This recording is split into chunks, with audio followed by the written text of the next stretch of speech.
जादुई बगीचा और नन्ही माली एक शांत गांव था जो हरे भरे पहाड़ियों से घिरा हुआ था। वहां एक छोटी सी लड़की रहती थी जिसका नाम माया था। माया बहुत दयालु थी और हमेशा दूसरों की मदद के लिए तैयार रहती थी।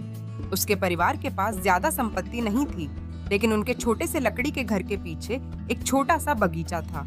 वह बगीचा सूखा और बेजान था, मुरझाए हुए फूल और फटी हुई मिट्टी से भरा हुआ, लेकिन माया को विश्वास था कि वह इसे फिर से जीवित कर सकती है। एक दोपहर माया ने अपने बागवानी दस्ताने पहने, पुराना पानी का कनस्तर भरा और बगीचे में घुटनों के बल बैठ गई।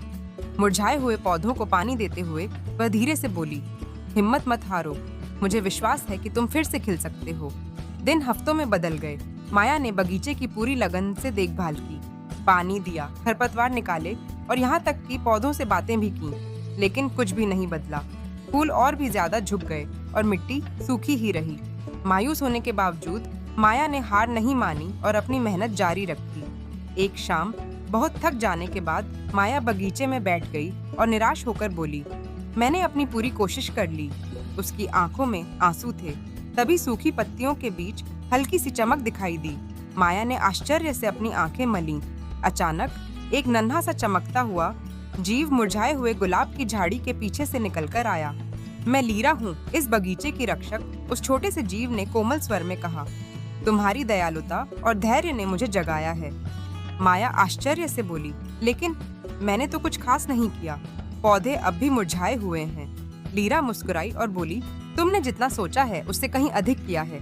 तुमने इस बगीचे की देखभाल की जब कोई और इसकी चिंता नहीं करता था। तुमने इस पर भरोसा किया जब बाकी सबने इसे छोड़ दिया। इसी प्यार की इसे सबसे ज्यादा जरूरत थी। इसके बाद लीरा ने अपना हाथ हिलाया और एक सुनहरी रोशनी पूरे बगीचे में फैल गई। सूखी मिट्टी नर्म हो गई और हरे भरे पत्ते शाखाओं से निकलने लगे। लाल, पीले, सफेद रंग के गुलाब, गेंदा और कुमुदिनी के फूल खिल उठे और हवा में मीठी खुशबू फैल गई। पूरा बगीचा जादुई रूप से चमकने लगा। माया की आंखें खुशी से चमक उठीं। यह तो अद्भुत है, उसने फुसफुसाकर कहा।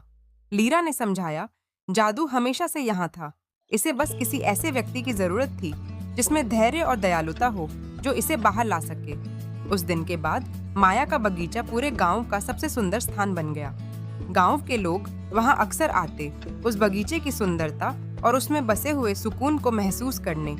माया ने सभी को अपनी कहानी सुनाई और सिखाया कि असली जादू किसी जादुई मंत्र में नहीं, बल्कि प्यार, उम्मीद और धैर्य में छुपा होता है।